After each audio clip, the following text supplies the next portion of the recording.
கிறிஸ்துவுக்குள் பிரியமான சகோதர சகோதரிகளே, இந்த நாளில் தியானத்திற்காக நான் எடுத்துக்கொண்டது என்னவென்றால், நம்முடைய வேதத்தில் ஐஸ்வர்யவான்களை பற்றி என்ன சொல்கிறது.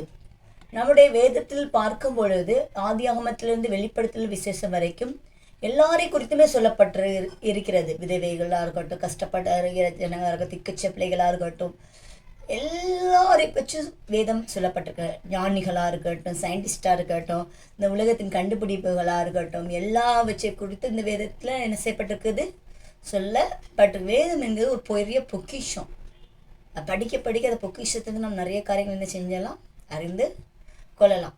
ஆக இந்த நாளில் நாம் எதை குறித்து தியானிக்க போகிறோம்னா, வேதத்தில் ஐஸ்வர்யவான்களை பற்றி என்ன சொல்லுகிறது. முதலில் வேதத்தில் இயேசுவே சொல்லியிருக்கிறாரு, ஐஸ்வர்யவான்கள் பரலோக ராஜ்யத்தில் பிரவேசிப்பது மிகவும் கடினமான காரியம். உண்மைதான், ஐஸ்வர்யவான்கள் பரலோகத்தில் பிரவேசிப்பது மிகவும் கடினமான காரியம்தான். ஆகவே அப்போ நம்ம ஐஸ்வர்யவான்களாக இருக்கக்கூடாதா, நம்ம கஷ்டப்படணுமா? இல்லை, ஐஸ்வர்யம் தர்றது ஆண்டவர் தான். ஆண்டவர் தான் சம்பாதிக்க என்ன செய்கிறது, பலன் கொடுக்கிறது. ஆனால் அந்த ஐஸ்வர்யத்தை நாம் எதற்காக பயன்படுத்துகிறோம், அது மிக மிக முக்கியமான ஒரு காரியமாக இருக்கிறது. இப்போ இந்த உலகத்தில் மிகப்பெரிய நாடு எதுனா அமெரிக்கா. இந்த அமெரிக்கா நாடு எப்படி உருவாக்கப்பட்டது என்றால், நம்ம அநேகருக்கு தெரியும். நம்ம நினைப்போம் அமெரிக்காவை வாஸ்கோட காமா என்ன செஞ்சார், கண்டுபிடித்தார், அதான் ஹிஸ்ட்ரின்னு நம்ம நினைப்போம். ஆனால் உண்மையான ஹிஸ்ட்ரி என்னன்னா, ஒரு நாளில் ரோம ராஜ்யத்தில் கிறிஸ்தவர்களை ரொம்ப கொடுமைப்படுத்தினாங்க, துன்பப்படுத்தினாங்க.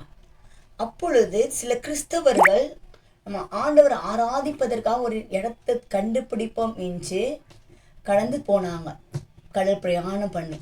அப்பொழுது அவங்க ஒரு கண்டத்தை கண்டுபிடிச்சாங்க, அதுதான் அமெரிக்கா. ஆக தான் அவங்களோட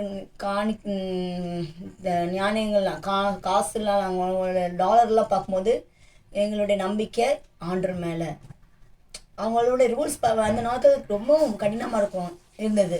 அமெரிக்கா நாட்டிலோடைய ரூல்ஸு அப்படி கடினமாக இருந்தபடினால தான் அந்த தேசத்தை ஆண்டவர் ஆஸ்வதித்தார்.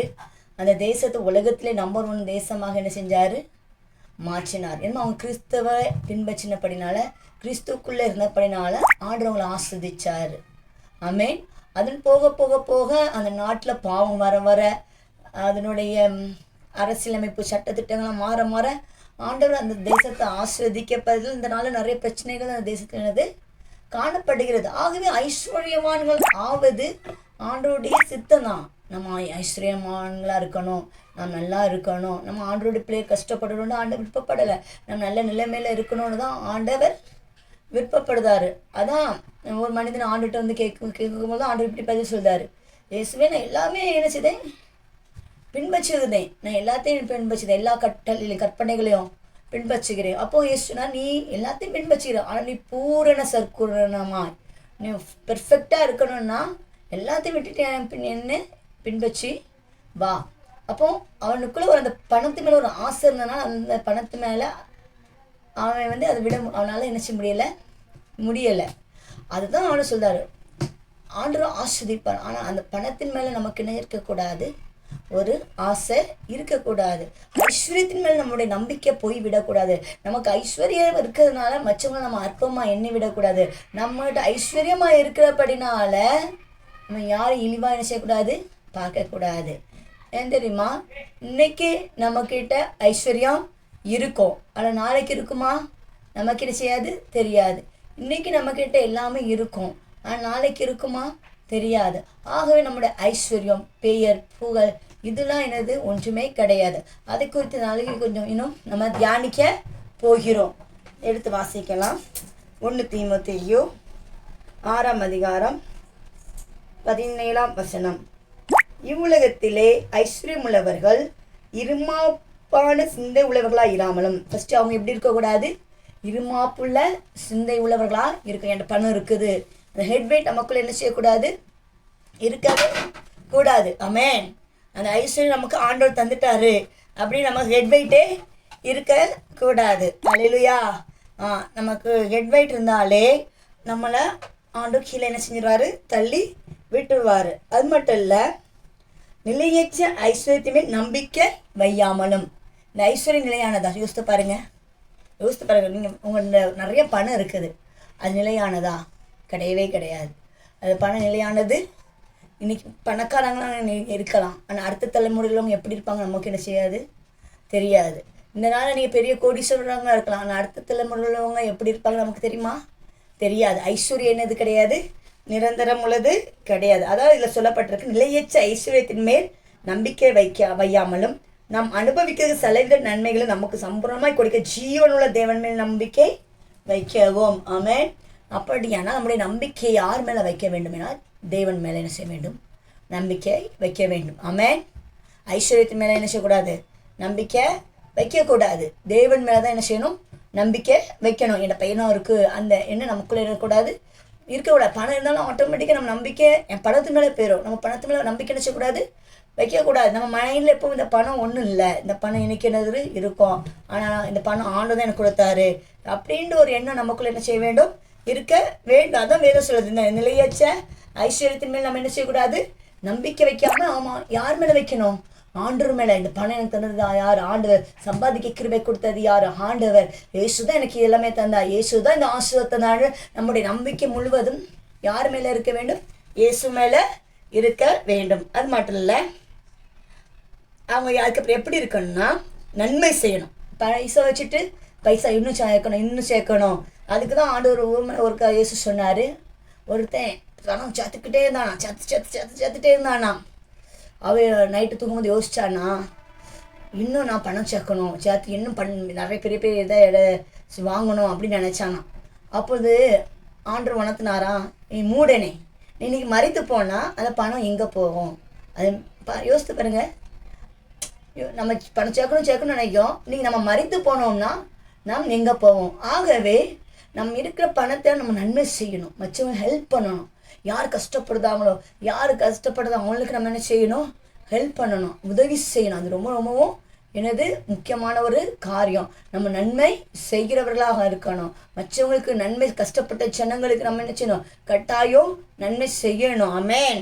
அதுக்கடுத்து பார்க்குறோம், நற்கிரியைகளில் ஐஸ்வர்யம் உள்ளவர்களாகவும் நன்மை செய்யணும், நல்ல கிரியைகளை என்ன செய்யணும். பைசா இருக்கனால தண்ணி அடிக்க போகணும், அதனால் நான் வீணான பார் போகணும், ரெஸ்டாரண்ட் போகணும், அப்படி தவறான வழிக்கு நம்ம பைசா வச்சு என்ன செய்யக்கூடாது, போயிடக்கூடாது. அது பைசா நற்கிரியைகள் செய்கிறதுக்கு என்ன செய்ய வேணும், நம்ம பயன்படுத்த வேண்டும்.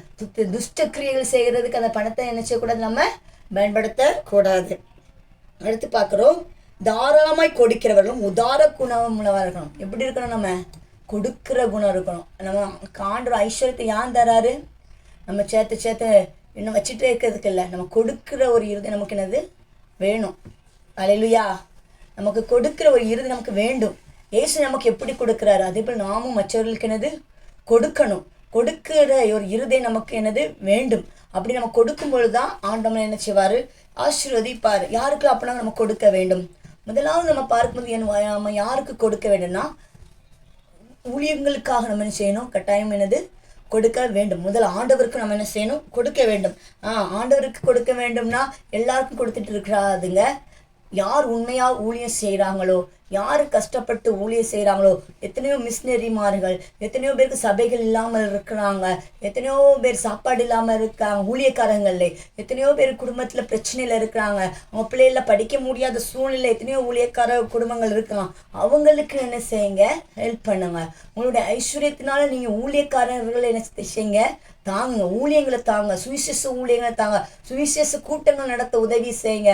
இப்போ சபைகளை கட்டி கொடுங்க. நீங்கள் வீடு வாங்கதை காட்டிலும் பல சபைகளை என்ன செய்யுங்க, கட்டி கொடுங்க. ஆண்டுடைய ராஜ்யத்தில் அதனுடைய பலனது உங்களுக்கு அதிகமாக இருக்கும். ஏன் தெரியுமா, இன்னொரு இதுலையுமே எழுதப்பட்டிருக்குது, நம்ம வாசிக்கலாம். ஐஸ்வர்யவான்கள் பற்றி, ஐஸ்வர்யவான்களே உங்களுக்கு ஐயோ, என்ன எழுதியிருக்குன்னா, ஐஸ்வர்யவான்களே உங்களுக்கு ஐயோன்னு எழுதியிருக்கு. ஏன் தெரியுமா, கடைசி நாட்களில் நீங்கள் என்ன செஞ்சீங்க, ஐஸ்வர்யத்தை சேர்த்தீர்களே. எடுத்து வாசிக்கலாம். யாக்கோப்பு 5:1-2-3. ஐஸ்வர்யவான்களே கேளுங்கள், உங்கள் மேல் வரும் நிர்பந்தங்களின் நிமித்தம் அலறி அழுங்கள். உங்கள் ஐஸ்வர்யம் அழிந்து உங்கள் வஸ்திரங்கள் பொட்டரித்து போயின. உங்கள் பொன்னும் வெள்ளியும் துருப்பிடித்து அவைகளில் உள்ள உங்களுக்கு விரோதமாக சாட்சி இருந்து அக்னியை போல உங்கள் மாம்சத்தை தின்னும் கடைசி நாட்களில் பொக்கிஷங்களை சேர்த்தீர்களே. ஆமென். கடைசி நாட்களில் என்ன செய்யக்கூடாது? பொக்கிஷத்தை சேர்க்கக்கூடாது. ஊழியக்காரங்களாக இருக்கட்டும், நான் வந்து ஐஸ்வர்யவான், இப்போ ஊழியக்காரங்களும் பெரிய பெரிய ஐஸ்வர்யவான்களாக தான் இருக்கிறாங்க. அதனால் ஊழியக்காரங்களாக இருக்கட்டும், அது விசுவாசிகளாக இருக்கட்டும், நம்ம சேர்க்குற ஐஸ்வர்யமும் நம்ம சேர்க்குற பணம் நம்ம வாங்குகிற ஒவ்வொன்றுக்கும் நம்ம ஆண்டுக்கு என்ன செய்யணும்? கணக்கு கொடுக்க வேண்டும். ஆண்டு சொல்வார், நான் இவ்வளோ பணம் உனக்கு தந்தேன், நீ ஊழியத்தில் என்ன செய்தா? ஊழியக்காரங்கள்ட்டையும் கேட்பாரு. அதே போல் விசுவாசிகளும் கேட்பான், உனக்கு பணம் தன்னை ஆசிரிச்சு அந்த பணத்தை கொண்டு எத்தனை சபைகளை நீ கட்டி கொடுத்தா, எத்தனை ஊழியங்களை நீ தாங்கின, எத்தனை ஊழியர்களுக்கு உதவி செய்தா, எத்தனை சுவிசேஷ கூட்டங்கள் நடத்தினா அப்படின்னு ஐஸ்வர்யவான்கள்கிட்டே என்ன செய்வார்? ஆண்டவர் கொஸ்டின் கேட்பார். அந்த கொஸ்டின் கேட்கும் பொழுது அந்த நம்ம சேர்த்து வைத்த அந்த பொன் வெள்ளி நிலங்கள் எல்லாமே அது என்னது? சாட்சி கொடுக்கும். இவங்க இப்படி சேர்த்து வச்சாங்க, மண்ணா போயிட்டு பாருங்க, அது துருப்பிடிச்சிட்டு பாருங்க, சும்மா வீட்டில் சும்மா சேர்த்து வச்சாங்க, எல்லாமே எப்படி இருக்கு? துருப்பிடித்து வைத்திருக்குது. அது வந்து ஸ்பெஷல் அவங்க விசுவாசிகளுக்கு மட்டும் இல்லை, கடைசி நாளில் ஊழியக்காரங்க என்ன செய்யக்கூடாது? ஐஸ்வர்யத்தை என்ன செய்யக்கூடாது? சேர்க்கக்கூடாது. அதான் தீமோத்தேயுல பவுல் தெளிவாக தீமோத்தேயு சொல்றாரு, உடுக்க உட இருக்கா, சாப்பாடு சாப்பிட்டு இருக்கா, தங்க இடம் இருக்கா, போதும், இதுக்கு மேலே நீ என்ன செய்யாத? ஆசைப்படா. இது ஊழியக்காரங்களுக்கு, இது விசுவாசிகளுக்கு ஆண்டு சொல்லலை, ஊழியக்காரங்களுக்கு அது ஸ்பெஷலாக சொல்லுறாரு. பேதுரு தீமோத்தேயு பற்றி, உனக்கு சாப்பிட இருக்கா போதும், ட்ரெஸ் இருக்கா போதும், இதுக்கு மேலே ஆசைப்பட்டா நீ என்ன செஞ்சிருவேன்? பாவத்தில் விழுந்துருவேன், பண ஆசையில் என்ன செஞ்சிருவேன்? விழுந்துருவேன். ஆமென், ஆமென். ஆகவே நம்ம பணத்தை சேர்க்க சேர்க்க சேர்க்க ஆண்டவருடைய நியாய தீர்ப்பு தான் நம்ம மேலே என்னது? கடந்து வரும். ஆண்டவர் தருவதை நம்ம ஊழியங்களுக்காக என்ன செய்யணும்? உதாரணத்துவமாக கொடுக்கணும். அது மட்டுமல்ல, ஊழியங்களுக்காக மட்டும் இல்லை, கஷ்டப்பட்ட ஜனங்களுக்கு, எத்தனையோ பிள்ளைங்க பாருங்க படிக்க முடியாமல் இருக்கிறாங்க, ஃபீஸ் கட்ட முடியாமல் இருக்கிறாங்க, அவங்களுக்கு நம்ம என்ன செய்யலாம்? உதவி செய்யலாம். எத்தனை பேருக்கு மருத்துவ வசதி இல்லாமல் இருக்கிறாங்க, எத்தனையோ பேர் பாருங்க மருத்துவ வசதி இல்லாமல் இருக்காங்க. சில பிள்ளைங்க நல்லா படிக்குங்க, நல்ல காலேஜில் இடம் கிடைக்க ஃபீஸ் கட்ட முடியாமல் இருப்பாங்க. அப்படிப்பட்டவங்களுக்கு உதவி செய்யணும். எத்தனையோ பேருக்கு சாப்பிடுறதுக்கு ஆசையாக இருக்கணும், சாப்பிட ஒன்றும் இல்லாமல் இருக்கும், எத்தனை பேருக்கு ட்ரெஸ் இல்லாமல் இருக்கும். அப்படிப்பட்டவங்களுக்கு நம்ம என்ன செய்ய வேண்டும்? உதவி செய்ய வேண்டும். உங்கள் குடும்பத்திலேயுமே யாராவது கஷ்டப்பட்டு இருந்தாங்கன்னா, கஷ்டப்பட்டுறவங்களுக்கு நீங்கள் என்ன செய்யணும்? உதவி செய்யணும். ஏன்னா இயேசு ஃபஸ்ட்டு அதான் சொல்லாரு, உன் குடும்பத்தில் உன் கண் முன்னால் உன் சகோதரன் கஷ்டப்படுவதை பார்த்தால் அவனுக்கு நீ என்ன செய்? உதவி செய். நீ கண் முன்னால் படுகிற உன்னுடைய சகோதரனுக்கு நீ உதவி செய்யாத பட்சம் உன்னிடத்தில் தேவ அனுப்பினது இல்லை. அப்பொழுது நம்ம மற்றவர்களுக்கு என்ன செய்ய வேண்டும்? உதவி செய்ய வேண்டும். நம்ம மற்றவர்களுக்கு உதாரத்துவமாக கொடுக்க வேண்டும். ஆண்டவருடைய ஊழியங்களுக்கு உதாரத்துவமாய் கொடுக்க வேண்டும். அது மாத்திரமல்ல, கஷ்டப்பட்ட ஜனங்களுக்கு, நம்ம குடும்பத்தில் உள்ள யாராவது கஷ்டப்படுறாங்கன்னா அவங்களுக்கு எல்லாருக்கும் நம்ம என்ன உதாரத்துவமாக என்ன செய்ய வேண்டும்? கொடுக்க வேண்டும். அதை தான் என்ன ஆண்டவர் என்ன செய்தாரு? விருப்பப்படுதாரு. அது மட்டும் இல்லை, அதுக்கப்புறம் சொல்றாரு, நித்திய ஜீவனை பற்றி கொள்ளும்படி வருங்காலத்திற்காக தங்களுக்கு நல்ல ஆகாரத்தை பொக்கிசமா வைக்கவும் அவர்கள் கட்டளை எடு. ஆமென்.